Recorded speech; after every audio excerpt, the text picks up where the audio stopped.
Shalom, haleluya. Satu sukacita pada hari ini kita boleh kembali bersama-sama datang untuk bersekutu dalam hadirat Tuhan.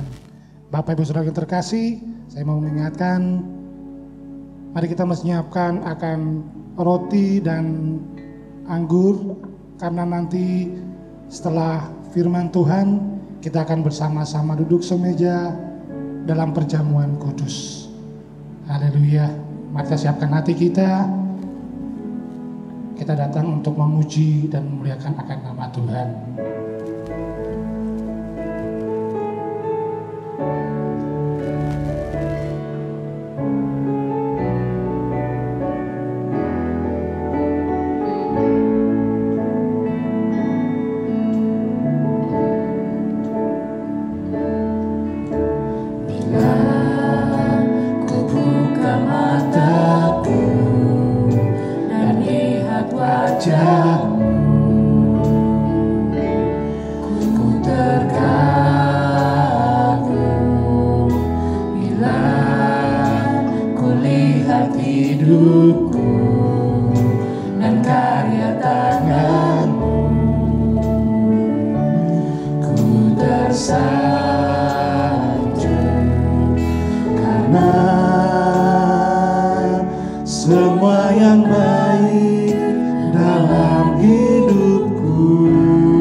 Sekali lagi dengan segenap hati kita nyatakan, dan ku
kasih yang melebihimu.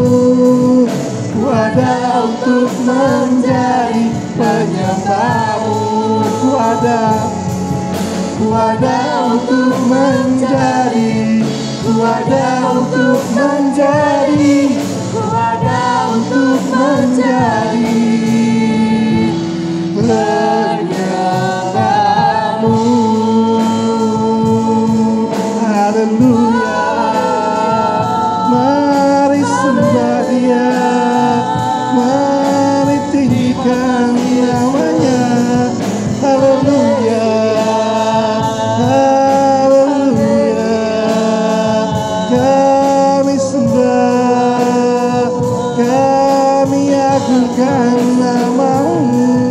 Haleluya, haleluya, Kau yang layak disembah, hanya Engkau Tuhan. Haleluya, haleluya, terpuji nama-Mu Tuhan. Kami bersyukur hanya bagi-Mu Yesus. Kau Allah yang besar, Kau Allah yang mulia, Kau Allah yang perkasa. Hanya Engkau Tuhan. Sebab itu Tuhan, kami datang menyembah-Mu. Haleluya, haleluya, haleluya, haleluya. Terima kasih Tuhan, terima kasih Yesus. Haleluya.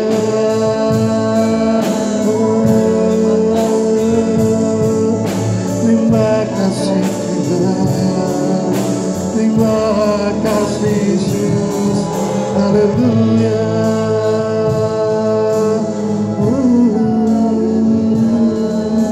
Terima kasih Tuhan, terima kasih Yesus.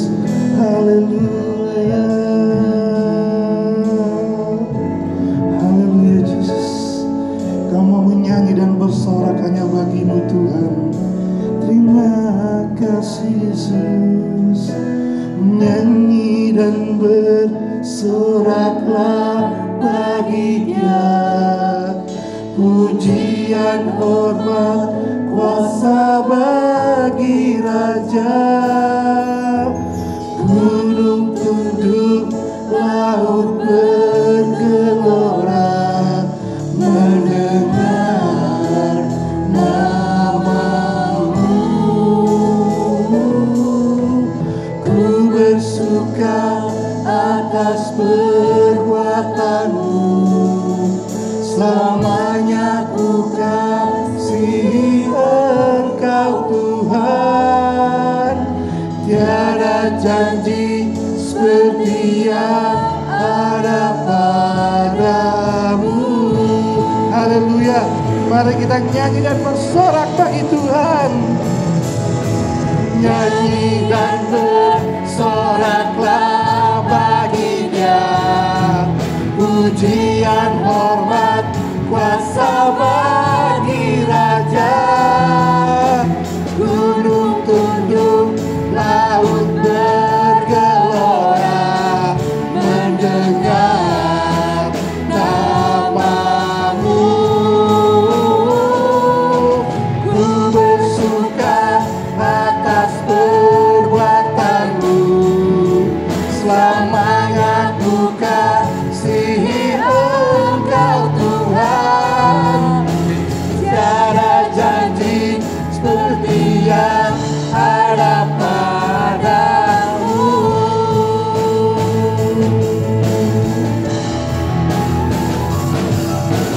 Nyanyi dan bersoraklah bagi Dia. Pujian, hormat, kuasa bagi Raja. Gunung tunduk, laut bergelora mendengar nama-Mu.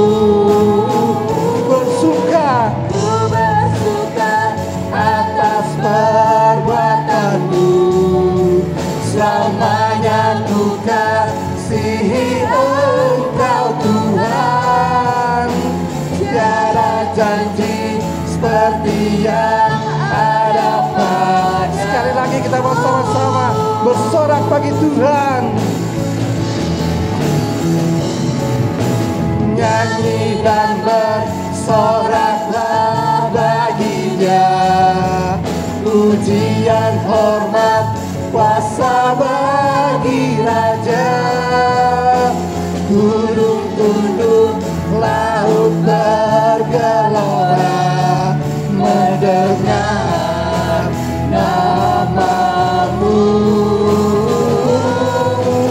Ku bersuka atas perbuatanmu, selamanya ku kasihi Engkau Tuhan. Tiada janji seperti yang ada padamu, tiada janji seperti yang ada padamu, tiada janji seperti yang ada padamu. Haleluya. Mari kita bersorak-sorak bagi Tuhan. Haleluya. Haleluya. Tiada janji seperti yang ada padamu Tuhan. Haleluya. Kami bersyukur karena kasih-Mu dalam kehidupan kami Bapa. Terima kasih untuk kasih-Mu. Terima kasih atas penyertaan-Mu dalam kehidupan kami ya Bapa. Terima kasih Bapa, terpujilah karena namamu Bapa yang mempersiapkan hati kami Bapa untuk kami belajar menerima kebenaran firman Tuhan. Ajar kami Bapa untuk kami boleh lebih mengenal akan Engkau. Terima kasih Yesus, terima kasih.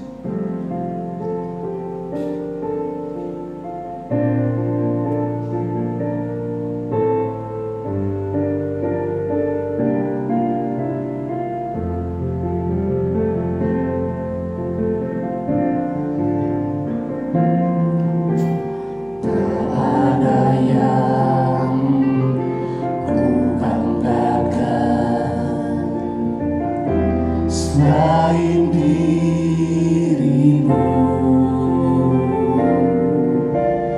tak ada yang ku inginkan, hanyalah Engkau. Tak ada yang ku banggakan, tak ada yang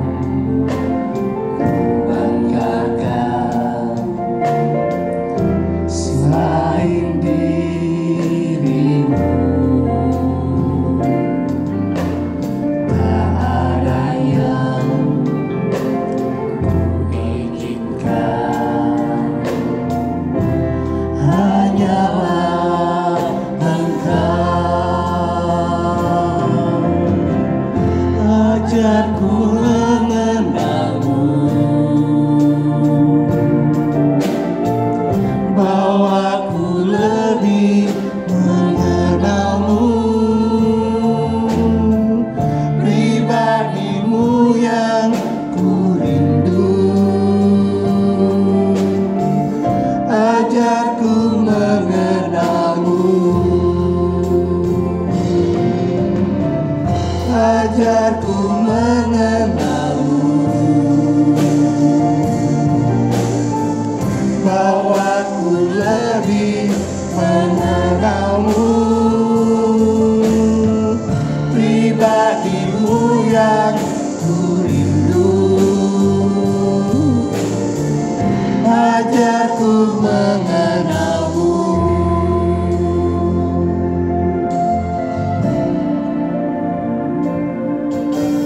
Tak ada yang ku banggakan selain dirimu, tak ada yang ku inginkan, hanyalah Engkau. Ajarku mengenalmu, bawaku lebih mengenalmu,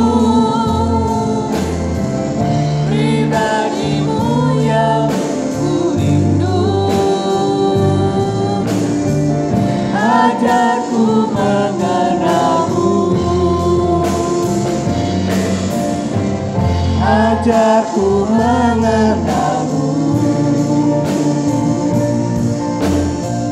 bawaku lebih mengenalmu, pribadimu yang ku rindu. Ajarku, sekali lagi kita nyatakan, ajarku mengenalmu Tuhan.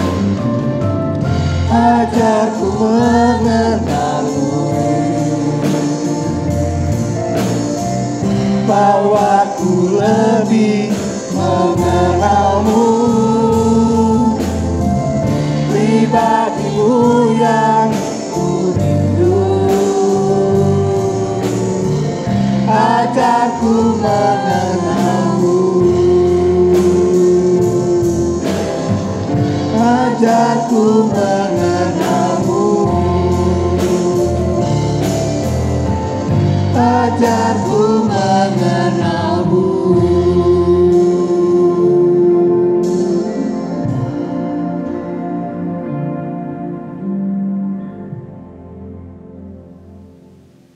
Mari kita akan bersama-sama untuk merenungkan kebenaran firman Tuhan pada pagi hari ini. Kita akan terlebih dahulu berdoa. Tuhan, kami mengucap syukur karena Tuhan sudah memberkati kami dan kami boleh diberkati dengan kekuatan dari Tuhan. Dan saat ini kami rindu untuk belajar akan kebenaran firman-Mu. Nyatakan kehendak dan rencana-Mu buat kami. Dalam nama Yesus kami berdoa. Amin. Tidak terasa kita sudah memasuki minggu yang pertama di bulan Februari. Sudah setahun lamanya, hampir setahun ya, kita tidak mengadakan ibadah yang sesungguhnya bertemu on-site, tapi saat ini kita beribadah online. Dan Februari adalah bulan yang sangat menarik karena anak-anak muda nih pada bulan-bulan ini biasanya mereka merayakan Valentine Day. Ya, kita akan sama-sama saat ini tidak akan jauh-jauh, tidak luput-luput jauh dari itu. Kita akan belajar satu bagian apa itu cinta, apa itu kasih itu sebetulnya ya. Yuk mari kita akan bersama-sama untuk menyiapkan hati kita. Saudaraku yang terkasih, kalau saya menyebutkan kata ini, mengenal. Mengenal itu menurut saudara apa?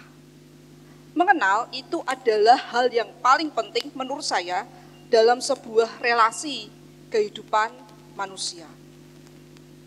Mengenal itu berarti orang yang mau mengenal itu membuka diri, dan orang yang mau dikenal sebetulnya harus juga siap untuk masuk di dalam relasi yang lebih dalam dengan orang itu. Dalam kehidupan kekristenan, mengenal itu pun juga menjadi sesuatu yang penting. Mengenal pribadi Allah, mengenal akan Kristus, itu menjadi hal yang penting. Kita kenal satu orang rasul yang kita tidak pernah mendengar dia masuk dalam 12 murid Yesus, tetapi dia melakukan pekerjaan murid yang sama beratnya, yang sama loyalnya dengan 12 murid yang lain. Dia adalah Rasul Paulus. Dan kita akan belajar bersama-sama dari Rasul Paulus tentang mengenal Kristus. Mari kita akan lihat bersama di dalam Filipi pasal yang ketiga. Surat Filipi pasal yang ketiga ayat yang ke-10 dan ayat yang ke-11. Filipi pasal 3 ayat 10 dan ke-11 bunyinya seperti ini. Yang ku kehendaki ialah mengenal dia dan kuasa kebangkitannya dan persekutuan dalam penderitaannya, di mana aku menjadi serupa dengan dia dalam kematiannya, supaya aku akhirnya beroleh kebangkitan dari antara orang mati. Surat Filipi ini surat yang istimewa, saudaraku yang terkasih. Kenapa? Karena surat ini ditulis oleh Rasul Paulus ketika dia berada di dalam penjara. Dan di dalam surat ini Rasul Paulus menyatakan bagaimana dia percaya kepada Kristus dan bagaimana dia menyatakan visinya. Dia pengen sesuatu dalam pengenalannya akan Kristus. Dia pengen menjadi orang yang tidak sekedar, oh ya saya menerima berita anugerah, tetapi dia punya target. yang ingin dia capai di dalam kepengikutannya, dalam kerasulannya. Di ayat yang ke-10 dia jelaskan dengan gamblang bahwa yang ku kehendaki, yang ku inginkan ialah, ada 3 hal ya. 1, mengenal dia, mengenal Kristus. 2, mengenal kuasa kebangkitannya.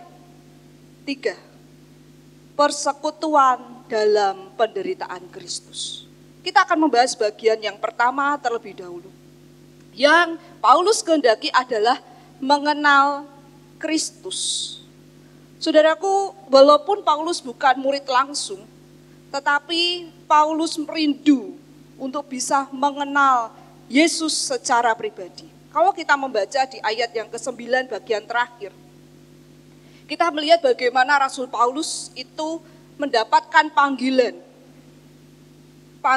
untuk menjadi percaya lewat kebenaran yang dianugerahkan kepadanya. Seperti kita juga dipanggil oleh Allah di dalam anugerahnya. Tetapi Rasul Paulus tidak berhenti hanya sampai di kata percaya. Dia ingin belajar untuk mengenal akan Kristus.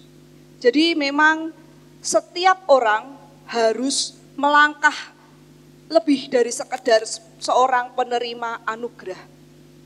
Lebih dari sekedar pelabelan nama Kristen di dalam KTP dan identitas kita. Lebih dari sekedar fans, pengagum. Lebih dari sekedar penonton. Oh, saya sudah masuk gelanggang kekristenan, saya menonton.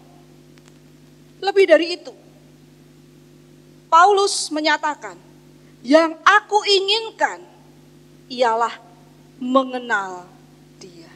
Sangat menarik dengan kata mengenal, karena kata mengenal pribadi Allah itu dipakai kata mengerti, mengetahui.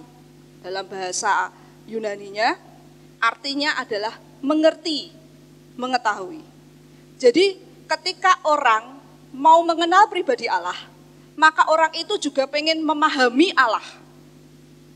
Mengenal itu bukan sekedar tahu, tetapi lebih dalam dari tahu. Lalu kalau seperti itu, apa itu mengenal pribadi Allah menurut Rasul Paulus? Yang pertama, mengenal Allah itu berarti merespon terhadap Allah yang sudah membuka diri kepada kita. Saudaraku yang terkasih, kata ginosko, mengenal, itu punya padanan kata dalam perjanjian lama, yadau. Kata yadau itu adalah kata yang banyak dipakai di dalam perjanjian lama untuk kata mengenal. Mari kita akan membaca terlebih dahulu di dalam Mazmur pasal yang ke-9. Mazmur pasal yang ke-9 ayat yang ke-16. Mazmur 9 ayat yang ke-16 bunyinya begini. Tuhan telah memperkenalkan dirinya. Ia menjalankan penghakiman. Orang fasik terjerat dalam perbuatan tangannya sendiri. Tuhan telah memperkenalkan dirinya. Kata memperkenalkan di sini memakai kata yadau, yang artinya itu tadi, membuka diri. Aku siap kamu kenal. Jadi ketika kita mau belajar mengenal pribadi Allah, kita tidak berjuang secara sendiri, tapi Allah lah yang memulai dari dirinya. Allah lah yang memberikan kesempatan manusia untuk mengenal Dia. Keren banget ya kalau kita melihat hal ini, maka kita tahu bahwa sebetulnya apa yang kita kerjakan itu hanya sebagai sebuah respon. Dan Allah lah yang memulai. Allah pengen pribadinya dikenal. Maka kenalah aku, lihat kepadaku, yadau. Lalu kemudian kalau kita mengenal Dia, ya kan, kita mulai merespon. Mengenal itu berarti yang kedua, melibatkan hati dan pikiran.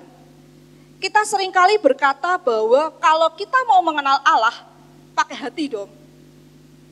Kalau kita mau mengenal Allah, logika disingkirkan? Saya berpikir tidak. Karena kata ginosko yang dipakai di dalam perjanjian baru tadi yang kita baca, mengenal dia, kata mengenal itu berarti hasil dari sebuah olahan berpikir. Ketika orang mau mengenal Kristus, maka dia harus mengerti betul pribadi Kristus itu seperti apa. Kristus itu pengennya apa, maunya apa, kesukaannya dia apa, dia berfirman seperti apa.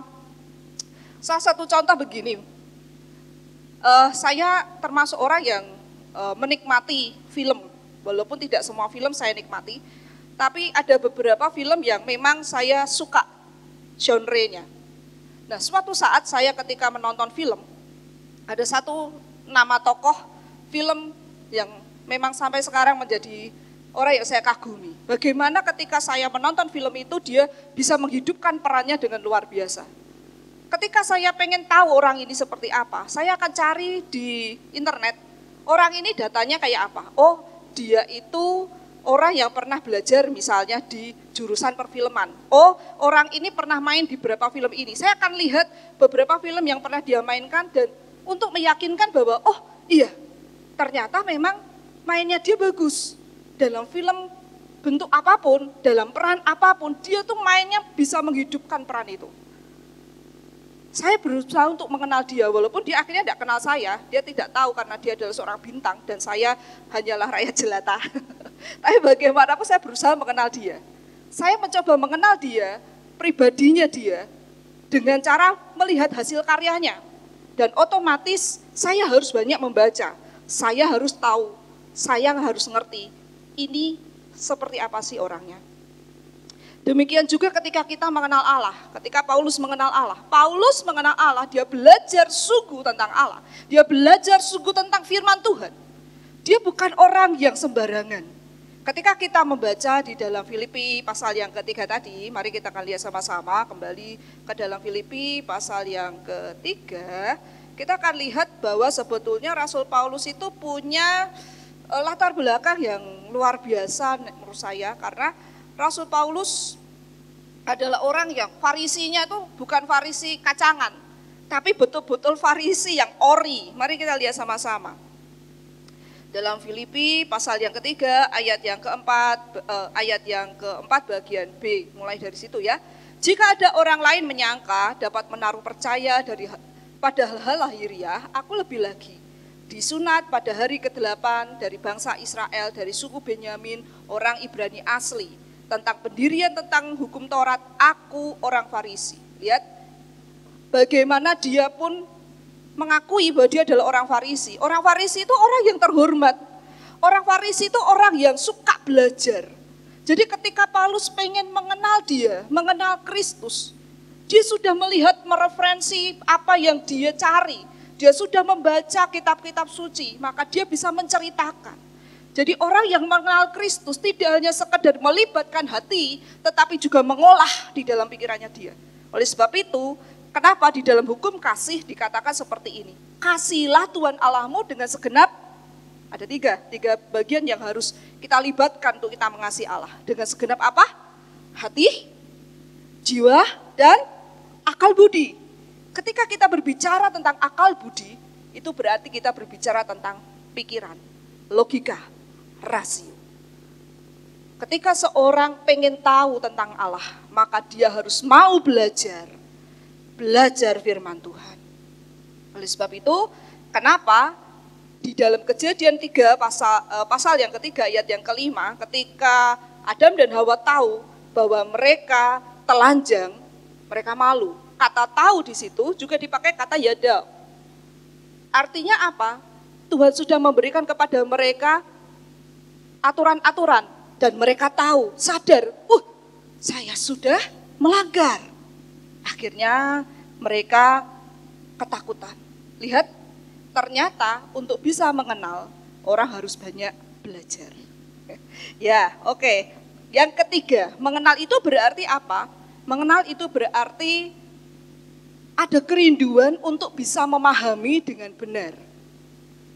Ada upaya untuk bisa ngerti. Jadi mengenal itu tidak sekedar saya sudah terima anugerah selesai. Kamu orang Kristen? Iya. Tapi harus ada step yang harus diambil. Dan Rasul Paulus mengatakan, saya tidak mau cuma sekedar terima anugerah selesai. Mari kita belajar dari Rasul Paulus ini. Jangan cuma berkata bahwa saya jadi Kristen selesai. Saya sudah diselamatkan oleh Allah selesai. Saya pasti masuk surga selesai. Tidak. Ternyata ada hal yang harus kita jalani. Bahwa kita harus belajar untuk terus mengenal Dia. Ada passion, ada satu keinginan, ada satu semangat untuk mencari Allah. Oleh sebab itu ketika kita belajar untuk mengenal Dia, maka kita harus terus mendorong diri kita. Selalu setiap saat memiliki waktu berkomunikasi dengan Allah. Yang keempat, ini menarik.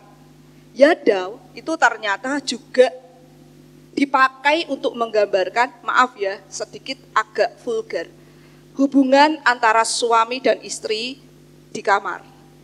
Jadi, yadau itu adalah sebuah bentuk simbol laki-laki dan perempuan yang menyatu. Sehingga orang bisa saling mengenal, aku menjadi bagian dirimu dan dirimu menjadi bagian diriku. Kata yadau itu berarti bagaimana seorang itu bisa sungguh-sungguh mengerti, masuk dalam hidup orang tersebut sehingga orang itu menjadi bagian dalam hidupnya. Maka saya boleh bilang bahwa mengenal Tuhan itu berarti berfokus kepada Tuhan. Hanya pada satu orang. Dan menarik, kata ini tidak menggambarkan hubungan yang seperti itu di dalam Alkitab. Hanya hubungan antara suami dan istri. Di luar suami dan istri dipakai kata yang lain. Ingat Daud dan Batsheba ketika mereka mengadakan perselingkuhan, tidak dipakai kata yadau, tapi dipakai kata yang lain. Itu berarti ketika kita mengenal Allah, pengenalan itu harus dalam koridor yang sehat. Hubungannya sempit karena tidak lagi seluas yang dulu, karena kita hanya berfokus pada satu pribadi, yaitu Allah. Tetapi hubungan itu harus sehat. Kata sehat itu berarti sesuai dengan firman Tuhan. Ketika kita mau mengenal Allah, maka rule hidup kita diatur oleh Allah. Jalan hidup kita diatur oleh Allah. Kita nggak bisa semaunya sendiri. Kita nggak bisa mengandalkan yang lain. Kita hanya mengandalkan Allah saja. Dan sesuai dengan kebenaran firman-Nya. Jadi ketika Paulus ingin mengenal Allah, berarti Paulus pengen belajar. Terus menerus hidup diubahkan oleh Allah. Sehingga akhirnya hidupnya menjadi serupa dengan Dia. Bagaimana upaya Rasul Paulus? Bagaimana upaya Rasul Paulus yang bisa kita dapatkan juga untuk kita bisa mengenal Dia? Tidak cuma sekedar menjadi seorang penikmat, tidak cuma sekedar menjadi seorang fans, ya kan? Ada sebuah buku yang sangat menarik, judulnya Not a Fan. Ini buku Kristen yang mengarahkan kita supaya kita tidak hanya sekedar menjadi seorang pengagum, mengagumi Kristus, mengagumi karyanya, mengagumi mujizatnya. Tuhan sungguh baik. Tapi mengalami, menjadi follower, menjadi seorang pengikut. Bagaimana Paulus bisa? Pengen dia tidak cuma sekedar terima anugerah itu, tapi dia pengen belajar menjadi seorang murid. Tidak cuma sekedar mengagumi Allah, terima kasih kau sudah selamatkan aku tidak lagi terikat oleh aturan-aturan hukum Taurat. Bukan, tapi dia belajar untuk mengenal Kristus lebih dalam lagi. Yang pertama, upaya seorang Paulus untuk mengenal Allah, dia pengen memahami bahwa hidupnya adalah karena Allah saja. Kebahagiaan Rasul Paulus di ayat-ayat sebelumnya yang kita tadi udah baca, lalu kemudian tentang kebenaran mentaati hukum Taurat, tidak bercacat. Tetapi ayat yang ke-7 mengatakan, tetapi apa yang dahulu merupakan keuntungan bagiku, sekarang kuanggap rugi karena Kristus. Dia bisa bandingkan, milih yang mana, dan dia memilih Kristus. Saudaraku memahami bahwa hidup kita bukan sekedar anugerah, bukan sekedar milik kita, tetapi hidup kita adalah sepenuhnya adalah anugerah Allah, itu harus kita punya. kalau kita mau belajar mengenal Kristus. Bahwa kita tidak bisa hidup sendiri. Bahwa kita membutuhkan Kristus. Bahwa karena anugerah saja saya ada di sini. Bahwa karena anugerah saja saya hidup sampai hari ini. Kita dipanggil menjadi orang-orang yang percaya. Itu karena anugerah Allah saja. Bukan karena hasil upaya kita. Itu penting ada dalam otak kita. Yang kedua, Paulus pengen belajar memahami bahwa mengenal Allah itu kewajiban bagi setiap orang yang sudah menerima anugerah itu. Bahwa mengenal Allah itu adalah sebuah kebanggaan. Mari kita lihat sama-sama, itu ditekankan sungguh. Yeremia, mari kita membuka kitab Perjanjian Lama lagi, kita akan membuka di dalam kitab Yeremia. Yeremia pasal yang ke-9, ayat yang ke-23 dan 24. Demikian firman Tuhan. Dengar baik-baik saudara. Janganlah orang bijaksana bermegah karena kebijaksanaannya. Janganlah orang kuat bermegah karena kekuatannya. Janganlah orang kaya bermegah karena kekayaannya. Tetapi siapa yang mau bermegah? Bermegah karena yang berikut. Bahwa ia memahami dan mengenal aku. Bahwa ia memahami dan mengenal aku. Jangan kamu sombong karena kamu kuat. Wah, aku masih muda, aku masih kuat. Jangan kamu sombong karena kamu kaya. Jangan kamu sombong karena kamu pinter. Tetapi sombonglah, kalau kamu sombong nih, sombonglah karena kamu memahami dan mengenal Tuhan. Mengenal Tuhan itu bukan perkara yang gampang, itu proses yang sangat panjang bahkan sampai kita mati. Mengenal manusia saja, pasangan kita yang menikah ya, mengenal pasangan kita itu sampai kita mati. Mengenal Tuhan pun sama, sampai kita mati. Itu proses yang panjang, maka kalau mau sombong tidak bisa sombong. Karena mengenal Tuhan itu sungguh sebuah perjuangan yang luar biasa. Mari kita lihat lagi, Matius pasal yang ke-7. Injil Matius pasal yang ke-7. Kita lihat sama-sama di ayat yang ke-21. Oke, bunyinya begini.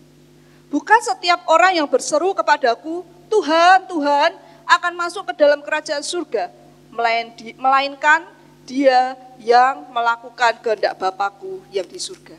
Melakukan kehendak Bapakku yang di surga berarti mengenal Allah. Bahkan untuk bisa masuk dalam kerajaan surga harus melewati, memahami kehendak Allah. Jadi saudaraku, tidak cuma sekedar kita menjadi orang Kristen, saudara puas, jangan berhenti. Ayo belajar lagi mengenal Allah. Seperti tadi, mulai baca Alkitab, mulai rajin berdoa, mulai mengalami bagaimana Allah bekerja dalam hidup kita. Karena itu yang terpenting. Lalu kemudian yang ketiga, Paulus belajar untuk mengenal Allah dalam hidupnya sehari-hari. Bagaimana bisa mengenal Allah dalam hidup sehari-hari? Paulus belajar mempercayai Allah. Paulus belajar mematuhi aturan-aturan Allah. Paulus belajar untuk hidup takut akan Allah, menghargai kehadiran Allah. Paulus belajar melayani Dia dan mau berubah, perubahan karakter untuk hidup dalam karakter Kristus. Saudaraku yang terkasih, kalau kita melihat perjalanan Rasul Paulus, perjuangannya dia untuk percaya, perjuangannya dia untuk mematuhi firman Tuhan, perjuangannya dia untuk melayani dan hidupnya diubahkan. Itu bukan perjuangan yang gampang. Tetapi kalau kita mau melihat upayanya itu benar-benar upaya yang keras. Saya berharap di tahun ini kita tidak sekedar menjadi fan of Christ, tetapi kita menjadi follower of Christ. Kita tidak sekedar menjadi pengagum Allah, tapi kita menjadi murid Allah. Untuk menjadi murid kita harus belajar percaya, kita harus mematuhi Dia, kita harus menghargai kehadirannya, kita harus mau melayani Dia, dan kita harus mau berubah karakter hidup kita sesuai dengan kehendak Allah. Oleh sebab itu Rasul Paulus mengatakan, yang ku kehendaki ialah mengenal Dia. Mengenal Dia itu berarti aku mau menjadi bagian dari Allah. Aku mau mengenal, mengerti tentang Dia, tidak cuma sekedar tahu, tapi kenal. Bagaimana dengan kita, saudara?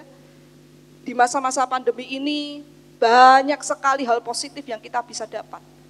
Kesempatan berdoa kita lebih banyak, kesempatan baca Alkitab kita lebih banyak. Oleh sebab itu, ayo kita belajar menjadi jemaat yang makin bertumbuh. Jangan puas hanya dengan seperti ini. Mari kita menjadi jemaat yang bertumbuh. Tidak cuma sekedar menjadi seorang Kristen, tetapi benar-benar menjadi seorang murid Kristus. Itulah sebabnya tahun ini kami semua rindu, kita semua bertumbuh menjadi seorang murid. Seorang murid yang memiliki karakter Kristus di dalam hidup kita. Yakin saudara, kalau kita punya karakter seorang murid, menghadapi tantangan seberat apapun, kita kuat. Karena kita belajar mengenal Tuhan. Mari kita belajar mengenal Tuhan. Pribadi dia. Mari kita belajar mengenal sang guru kita, yang sudah memanggil kita ke dalam terangnya. Jangan berhenti belajar. Terus rindu belajar firman Tuhan. Jangan katakan aku sudah tua. Jangan katakan aku sudah lemah. Terus belajar dari Allah. Terus belajar tentang Allah. Terus belajar untuk Allah. Dan kita bertumbuh kuat. Bahkan di akhir zaman nanti, yang tidak akan lama lagi, kita akan tetap menjadi pribadi yang kuat dan matang dalam iman percaya kita. Amin. Mari kita berdoa. Tuhan, ajar kami untuk kami boleh menjadi orang yang rindu menjadi seorang murid. Kami rindu untuk kami terus diperbaharui dalam langkah kami. Biarlah melalui perjamuan kudus kami boleh belajar bahwa cintamu sudah begitu luar biasa buat kami. Dan melalui perjamuan kudus kami boleh merespon bahwa Engkau adalah satu-satunya pribadi yang ingin kami kenal. Satu-satunya pribadi yang menjadi fokus dalam hidup kami. Satu-satunya pribadi yang mengenal kami dan kami rindu mengenalmu. Pimpinlah kami tidak bisa sendiri. Kuasa rohmu tercurah atas kami. Supaya kami boleh menjadi pribadi-pribadi yang kuat. Kuat bukan karena kekuatan kami, bukan kekayaan kami, bukan karena kami pandai, bukan karena relasi kami. Tapi karena Kristus dalam hidup kami. Terima kasih Tuhan untuk kebaikan. Dalam nama Yesus, amin. Tuhan Yesus memberkati saudara semua. Saudara, kita siapkan hati kita untuk sebentar kita akan makan, minum, duduk semeja dengan Tuhan lewat perjamuan kudus. Saudara-saudara di rumah masing-masing bisa mempersiapkan roti dan cawan minuman yang nanti akan kita makan dan minum. Mari sebelumnya saudara saya ajak kita menaikkan satu pujian ya. Engkau ada bersamaku, bagian refrennya saja. Refren. Bersamamu Bapa dan seterusnya.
Anugerah-Mu besar, anugerah-Mu besar melimpah bagiku. Sekali lagi, anugerah-Mu besar, anugerah-Mu besar melimpah bagiku.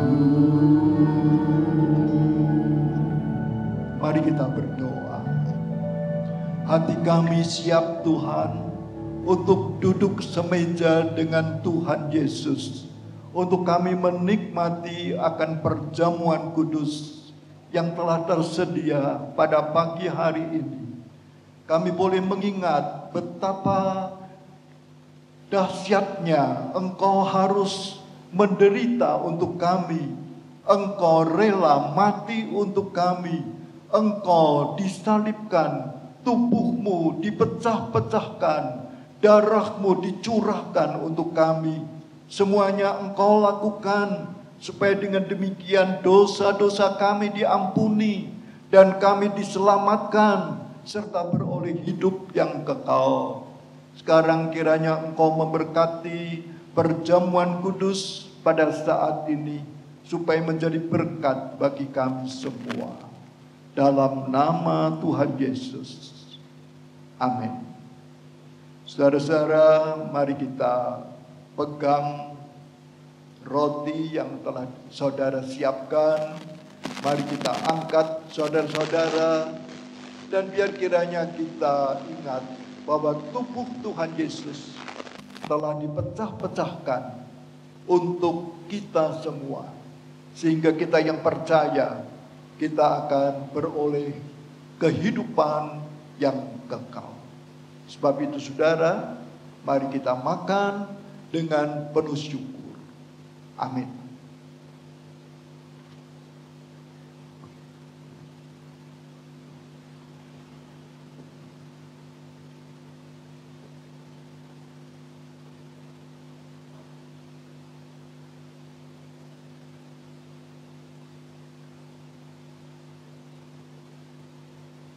Amin. Mari kita angkat cawan minuman syukur. Dan biar kiranya kita ingat bahwa darah Tuhan Yesus telah dicurahkan untuk mengampuni segala dosa-dosa kita. Sebab itu saudara-saudara, minumlah dengan penuh syukur. Amin.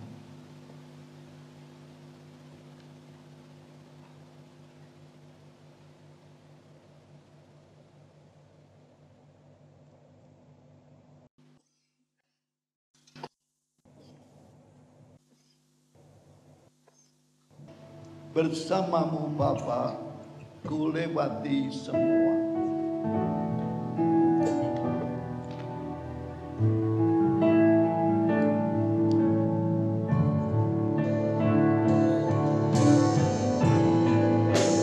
Bersamamu Bapa, ku lewati semua. Perkenanmu yang teguhkan hatiku, Engkau yang bertindak, memberi pertolongan, anugerah-Mu besar melimpah bagiku. Anugerah-Mu besar, anugerah-Mu besar melimpah bagiku.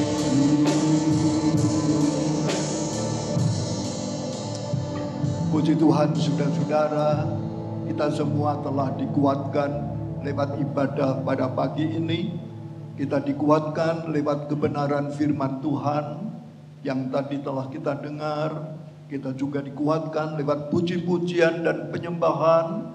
Kita pun juga telah dikuatkan lewat perjamuan kudus.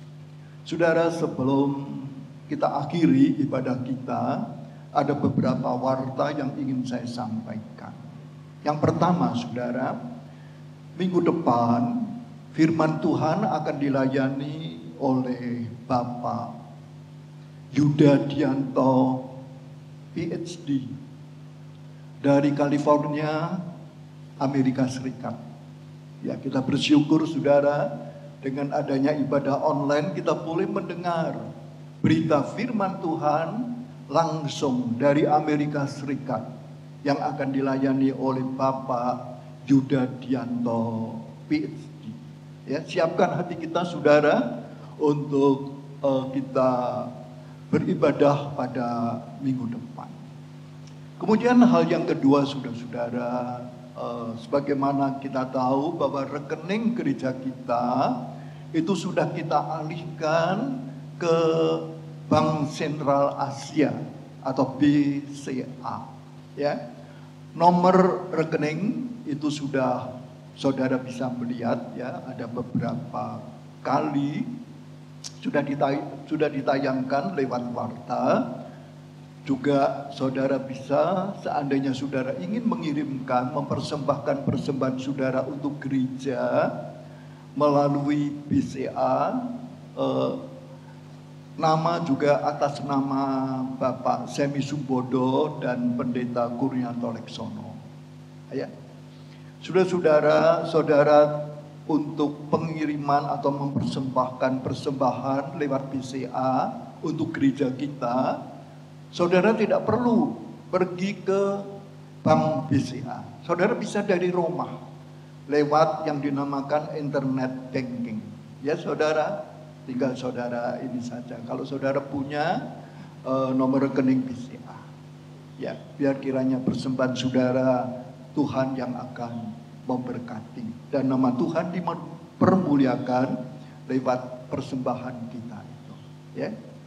Kemudian yang ketiga saudara, jangan lupa setiap malam kita berdoa supaya jemaat kita dilindungi oleh Tuhan, dijauhkan dari segala hal yang jahat, juga dari segala macam pandemi COVID pada saat ini. Ya. Mari saudara kita akhiri ibadah online pada pagi hari ini dalam doa. Mari kita berdoa. Kembali kami datang kepadamu Tuhan. Kami bersyukur untuk kebenaran firman Tuhan yang telah disampaikan oleh hamba-Mu. Kami dikuatkan, kami disegarkan kembali. Bahkan kami ditegur, kami dihibur, kami diberikan jalan keluar apa yang harus kami lakukan di dalam hidup kami ini. Kami juga bersyukur Tuhan untuk puji-pujian. Kami bersyukur untuk kebenaran lewat perjamuan kudus. Kami semua lebih mengerti betapa anugerah-Mu yang besar untuk kami. Sehingga Engkau rela berkorban, mati, bangkit untuk kami. Terima kasih untuk perjamuan kudus. Tuhan, lewat kesempatan ini pun kami ingin mendoakan untuk pelayanan dari Bapak Yuda Dianto yang pada minggu depan akan menyampaikan kebenaran firman-Mu. Biar kiranya Engkau berkati, urapi dengan pengurapan Roh Kudus atas diri hamba-Mu itu. Dan hati kami disiapkan Tuhan untuk kami bersama-sama masuk di dalam ibadah pada minggu depan. Terima kasih buat semuanya. Engkau yang menyertai seluruh jemaat-Mu, Engkau yang akan menjamah mereka yang sakit, dan Engkau yang akan meneguhkan kehidupan iman kami. Kami yang ragu-ragu, iman kami boleh kembali diteguhkan lewat kebenaran firman Tuhan, lewat ibadah, lewat doa-doa kami. Terima kasih Tuhan, terima kasih buat semuanya. Haleluya. Di dalam nama Tuhan Yesus kami berdoa. Sekarang saudara-saudara, tadahkan hati saudara di hadapan Tuhan dan terimalah akan berkat Tuhan. Anugerah Tuhan Yesus Kristus, kasih kesetiaan Allah Bapa, di dalam persekutuan dan kuat kuasa Allah Roh Kudus, kiranya beserta dengan saudara-saudara sekalian dari sekarang ini sampai selama-lamanya sampai pada waktu Tuhan Yesus Kristus datang untuk kedua kalinya. Amin.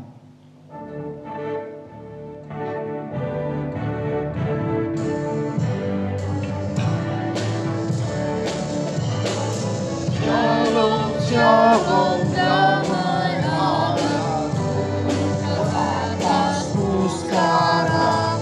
Shalom, shalom, damai Allah atas namanya. Seperti sungai yang mengalir, lembut gemercik. Seperti burung merpati, damai surgawi. Shalom, shalom, diberkatilah kau sekarang. Berkat atas nama Bapa, Anak,